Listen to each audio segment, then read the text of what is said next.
Okay, so you've built up your emergency fund. You don't have anything that you're actively saving for right now, like a car or Invisalign or an upcoming trip. You've got a little more money. You can invest now, but you don't have to, as long as you keep working until the day you die. If that sounds awful and you want to retire before you die, then you gotta invest.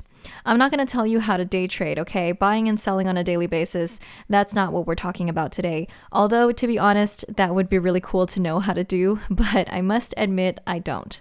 But I do know how to set myself up for retirement, and that's by buying and holding. Not for days, not for months, not even for a couple years, but for decades.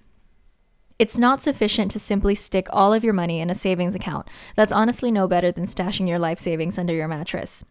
You want your money to grow in value over time. You know why? Because the value of your money is naturally going to decrease over time because of inflation. There is nothing you or I can do about that. You know how $5 could have gotten you so much more in 1985, but now it can barely buy you a drink? Same principle.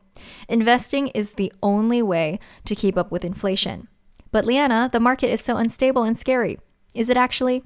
I'm going to tell you something really cool that blew my mind. I talked a little bit about this in my episode with Edith, but if you're unfamiliar with the stock market, the S&P 500 index is a list of the top 500 companies in the United States.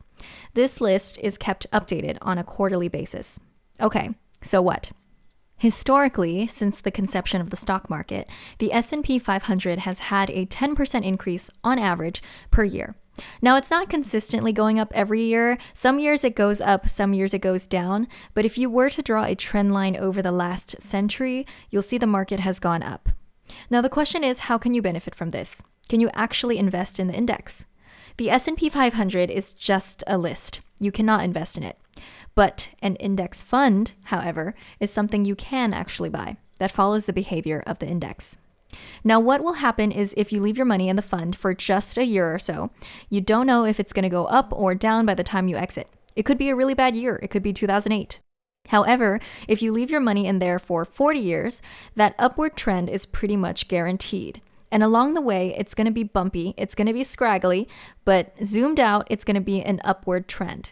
It's really that easy to invest your money. You don't have to know anything to invest in index funds. Just buy and hold, and do it early. The earlier you start, the more growth potential you have because of compound interest. It's an exponential graph.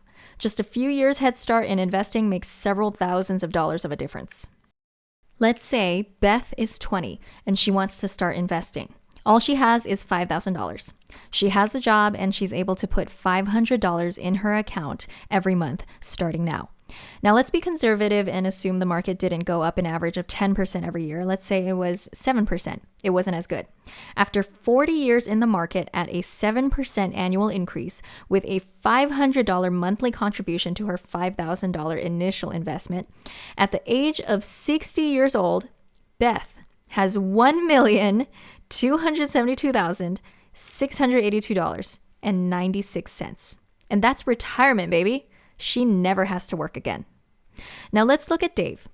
Dave is the same age as Beth, but he decided to not begin investing until he was 30. At 30, Dave starts investing with $5,000. He has a job, he's able to put in $500 every month. By the time Dave is 60, with a 7% annual increase, he will have $604,825.99.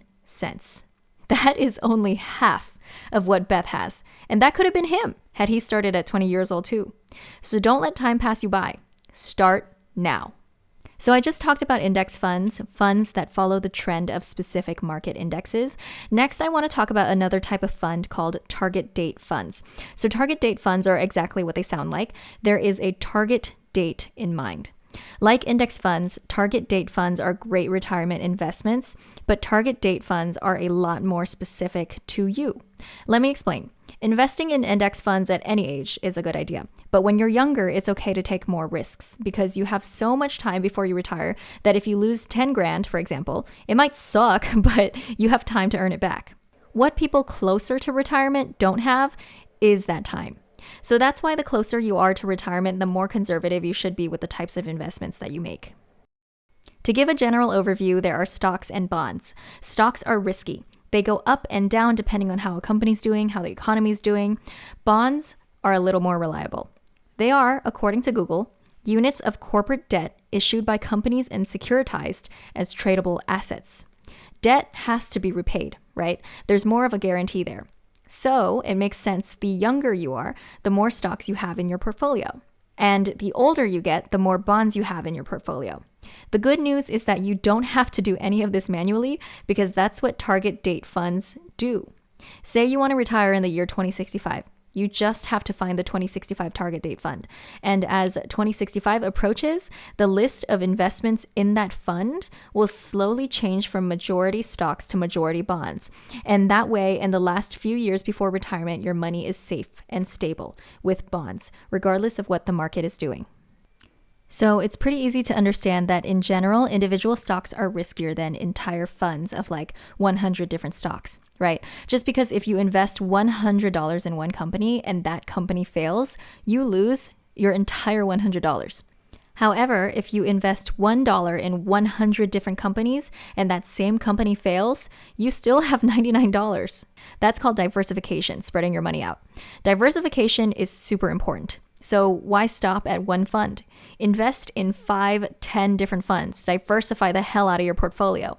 I suggest that you do your own research on what specific funds and stocks you'd like to put your money in, just because my knowledge kind of starts to taper off there. Everything you know and could possibly need to know about investing is on the internet. You just have to find it.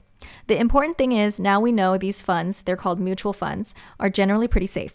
But it's going to be a slow burn. It's not going to be like Dogecoin, okay? But man, oh man, is it going to pay off in the long term. I want to transition into talking about the types of accounts that you can open.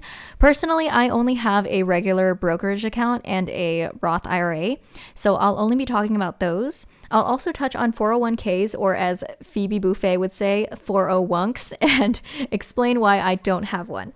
So since I was talking your ear off about retirement for this entire episode, let's start with the Roth IRA. So the Roth IRA is a type of retirement account. IRA stands for Individual Retirement Account. Roth is just the last name of the guy who came up with the idea. Once you put the money into your Roth IRA, you cannot touch that money until you are 59 and a half. Well, you can, it's your money, but you are going to pay a lot to do so. So basically you can't unless you want them to take a huge chunk of it. So the contribution limit for everyone under 50 is $6,500 every year, no more than that. You're also only allowed to put in income that you earned. So if you made less than $6,500 a certain year for any reason, you cannot max out your Roth IRA, or else you are going to get penalized for those extra contributions. And the reason is that they want to make sure that the money that goes in there is your income that has already been taxed. Because get this, when you take the money out for retirement, you don't have to pay taxes on your earnings. That's just how this account works. Now, anyone can have a Roth IRA, but not everyone can have a 401k. A 401k is set up with an employer, so if your employer doesn't let you have a 401k, you can't have one. So the main difference between a 401k and a Roth IRA is that while the Roth IRA takes post-tax income and doesn't tax it again when you take that money out, the 401k takes pre-tax income, and when you take that money out, you will have to pay taxes. And these taxes will take a huge hit on these earnings. So with a 401k, the contribution limit is significantly higher. It's like $19,000 or $22,000, I think, a year. And it makes sense since it's not as cool as the Roth IRA.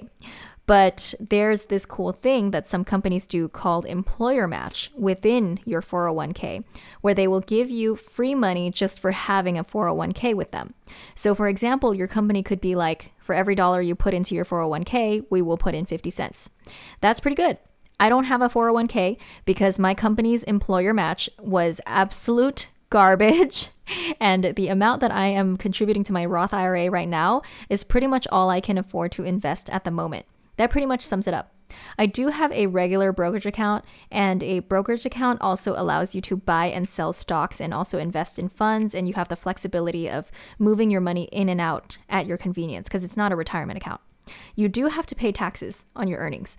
If you buy and sell the same stock within the same year, any earnings you made on that sale are taxed at your current income tax rate. That tax is called short-term capital gains tax. However, if you hold a stock for over a year, then the taxes are way lower. A brokerage account is good if you want to dabble in stock trading, if you want to experiment. It's better to do stock trading in a brokerage account with an amount that you're comfortable with losing, just so you're not messing with your retirement, your literal future. It's also good if you have a semi-long-term goal that you might be saving up for. Like, for example, I hope to grow the money in my brokerage account into a down payment for a house eventually. Right now, I'm 25 and I think it'll be a minimum of 10 years before I'll even be able to think about buying a house. 10 years is a pretty long time, and I think it's a relatively safe bet that this account will grow at least a little bit in that time span. In my brokerage account, I've invested in a variety of different index funds and a few select stocks that I have faith in, so fingers crossed. Okay, so final topic for this episode is CDs, certificates of deposit. So pretty much the main thing you need to know is that these are basically just like high yield savings accounts, but better. So just as a refresher, you store your money in a HISA, and there's a certain interest rate that account comes with. Say, for example, 3%. And every year, whatever is in your account grows 3%. With CDs, the rates are higher. At this time in mid to late 2023, I'm seeing a 4.5 to 5% APY, which is crazy because it's guaranteed. The catch with CDs is that once you put your money in one, it's locked up for a certain amount of time, like 3 months, 6 months, a year, etc. So with HISAs, the rates are a little bit lower and you can take the money out at any time. However, if you have a bit of extra money on hand and you know you don't need it for a while, put it in a CD. Like, say you are saving up to buy a house and you want to save up 200K. It's going to take you a little while to save up that 200K, maybe a couple years. You already have an emergency fund, you're solid on your bills, your debt is paid. Well, put the house money that you've already saved into a CD and watch that grow. CDs are amazing, but just make sure you don't invest in one with one of those big banks, okay? The rates are terrible. They're going to be less than 1%. Be sure to check and compare the rates across different banks and make sure you are aware of the time period your money is locked up for. That way, you know when your money's free and you can decide from there if you want to use that money for something or put it into another CD. From what I've seen, you can open a CD-specific account with a bank. I haven't done this, but I think how it works is you open the account and all the money you put into that account goes into one specific CD, or you can just put your money in a CD of your choice within your brokerage account. Any investment account, actually, but I'm not sure why someone would prefer to invest in a CD within a retirement account, just because the time periods are usually a year or a few years max, unless they were already or about to be 59 and a half, or unless they thought that the CDs could do better for them in that short time period than investing in index funds or mutual funds or stocks could do. But there's really generally no reason to invest in a CD within your retirement account. Brokerage is just fine.